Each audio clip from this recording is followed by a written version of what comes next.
Yes. From Bhagwat Geeta, chapter 2. Yep. And shlok number is 47. And I'm sure you must have come across this shlok many times because it's one of the famous shloks from Bhagwat Geeta. Kramanyeva dhikaraste ma phaleshu kadachan. All of us know the first line of this shlok. I'll narrate the second line as well. Ya karma phala hetuhu bhuhu mate sango swakarmai. Now let us understand the literal meaning of this, and then we'll see how it is applied in the critical or clarity of decision making. So the basic meaning of the shlok is focus on your duty, not the fruits of your actions. Yes, important. Now, in any functions we do in life, as a manager or as an ordinary person, we take number of actions. Now, while taking those actions, what Lord Shri Krishna or gurus are telling us, that you must focus on what you are doing, what actions you are taking, but not the fruits of those actions. That means what is going to be the outcome, whether it's going to be positive, whether it's going to be negative. It is too premature for you to consider those. Too premature. That is, I think, very important. That's a nice word. The nice way you have put it, actually. Oh, that's absolutely right. Now, there are further examples of this, and let's elaborate. What Lord Shri Krishna tells in this shloka is, the human minds like to find out the results or effects of one's actions. Because in the modern parlance, we are not convinced to take specific actions unless we are assured of what is the outcome of that. And that approach, as per our Sanatan scriptures, is not a right approach. Basically because when you are taking actions, considering about the fruits or the results of those actions is basically too premature. Why too premature? Because Lord Shri Krishna elaborates further, you have a right to perform your prescribed duty without thinking about the fruits of your actions. Never consider yourself as the cause of the results of your actions. Now, this is a very important part of it. When you take certain actions, you try to consider or feel that whatever results are going to happen, you are the cause of those results. That's what you think. Human ego thinks. Of course, Whereas Sanatan Shastra looks at it this way, that although you are contributing towards the results, but you are not the cause of those results, because causes are many, and they are leading to those results. And your contribution may or should divert those results and bring it to the particular thing what you are intended to. So this is the inner meaning you should understand within this shloka, or the advice of Lord Shri Krishna. And that is how he says further that the intent behind the decision is important. Decision making is an art which needs to be acquired. Every human being is not born with that art. You have to learn that art, how to make decisions. And there are pros and cons. While making decisions in the corporate world, you will of course consider all those pros and cons as far as your background, your knowledge is concerned. Perhaps a person who is senior to you, or a guru like a guru to you, he may have more insight. He may have considered in a different way. He may go into the different actions. But as for your intellect and your perception, You have chosen to take certain action or certain decisions. That is fine. Yes. That your decision, you must be able to weigh those pros and cons Yes. Yep. and make a decision.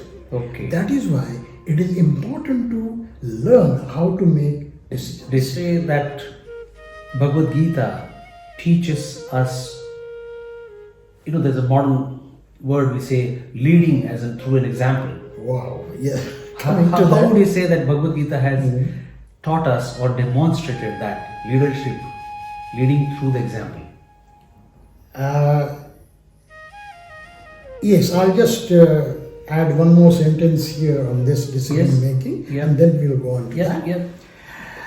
In the modern management, emphasis should be on executing decisions with diligence.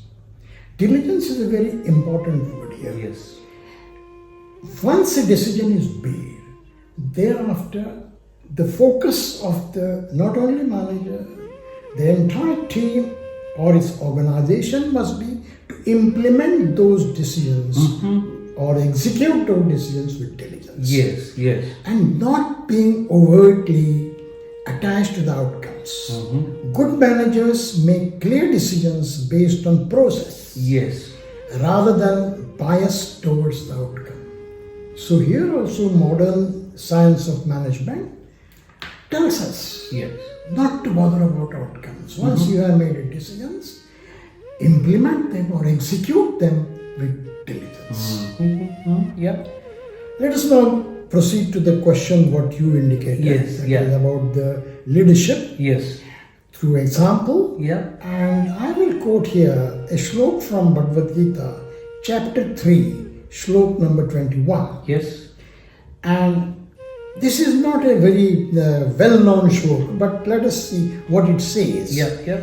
This is where Lord Sri Krishna is advising Arjuna how a leadership is put before your followers,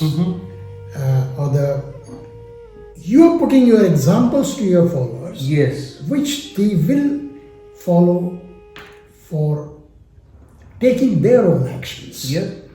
And there the shloka says, Yad yad acharati shrestha tat tat eva itaro janaha sa yat pramanam kurute lokaha tat anuvartate. Let us see the literal meaning of this. People follow the example set by the leaders. Okay. Actions performed by great men, maybe the current leader, maybe earlier leaders, maybe earlier great personalities, their actions become examples which are followed by the common man. That is the universal truth. The standard a leader sets by his exemplary act, all the world pursues. Simply propagating what to do in a situation doesn't really help. People who have lived through such similar incidents and their behavior acts as an example, and the followers or the common man will always follow those examples, and they are something known as leading from the front. That means such leader, while taking his troops into the battlefield, doesn't give instructions sitting back comfortably in a tent. He is with the troops on the front line, fighting hand to hand with his soldiers or shoulder to shoulder with his soldiers. That is what is leading from the front. And this Sri Krishna has told in chapter 3. In chapter 3. So he's kind of warming up Arjuna for the entire 18th chapter. And number 3, he has already told him that, buddy, you need to lead from the front. Lead from the front. Wow. And although I have given you the example from the armed forces, it is same in every field. I mean, armed forces, in the end, it is a manager. Absolutely. And that is how those troops of yours will love to follow you. Yes. Because they see you as a leader doing same things that what you are doing. So the tradition in the armed forces is, normally the officers' cadre used to be a selected cadre, selected for their specific qualities, trained for leading the troops. Yes. They come from different parts of the country. Mm-hmm. And they join a particular regiment. Yes. For example, a Jat officer joining Maratha regiment. Yes. The Jat officer's mother tongue is not Marathi. Yes. But Jat officers are trained in such a manner, or any officer for that matter in the armed forces, are trained in such a manner that they themselves adopt to the ways of life that regiment has, including their language. Right. Yes. That is why the Jat officer will speak fluent Marathi in that Jat Maratha regiment, Yes. and he will be part and parcel of that regiment. Of the team. And that is what starts his leading from the front. Reading from the front. And why then that soldier will not have the affinity towards that officer? Yes. And that is how the troops give their life for their leaders. Yes. And this is what also happens in the general field, It does. any civil field. Yes. What I noticed working in the civil field, that is civil aviation, or doing accident investigation, or working for United Nations, Yes. or working for different nationalities. Yes. When working with those people, I am living with them. I am trying to understand their difficulties. That is like a leading from the front. Yes. True. So those people develop such a lot of confidence in me that whatever I give suggestions to them, they knew for well Right. it is for their good. Yes. And they did follow those suggestions which were helpful to them. Not that I was giving them suggestions from top of my head, Yes. but I have studied and giving them the solutions which were useful for them. Oh, And this is what Lord Sri Krishna is telling Arjuna there, Yes. that you lead from the front. Yes. This is where your leadership lies. Yeah. And troops will certainly follow you. Oh, yes. So nice. And as a manager, day-to-day life, we go through a lot of stress. You're always expected to deliver, and it never stops. So one should be not just good at managing the people or managing your own job. First, you have to manage yourself. That is the internal battle, the internal stress. Do you think Bhagwat Geeta has helped Absolutely. that? Yes, the internal battle, the internal stress, how to manage? How has Bhagwat Geeta taught us, and what is that people need to know? You are absolutely on the right track, Vijay. They say that Lord Sri Krishna hasn't left any point untouched. Yes. So stress is also addressed very well in Bhagavad Gita. Let us see one of these slokas which deals with the subject very dearly. Yes. Again in chapter 2, shlok 14, Yeah. Bhagavan Sri Krishna tells Arjuna, Yes. Matra sparshastu kaunteya. Mm-hmm. Kaunteya is the address to Arjuna. Yes. Arjuna is known as Kaunteya because Yes. his mother was Kunti. Kunti. Yes. Matra sparshastu kaunteya shitoshna sukha dukkhada agama apayinah anityaha tan titikshasva bharata. Okay. Let us see in English what this means. Pain and pleasure are temporary. Stress is part of pain and pleasure. Yes. Although you will wonder how pleasure can give stress. Mm-hmm. Yes, pleasure can also give stress. Modern medical science also confirms that. Mm-hmm. So stress comes out of both, that is pain as well as pleasure. Okay.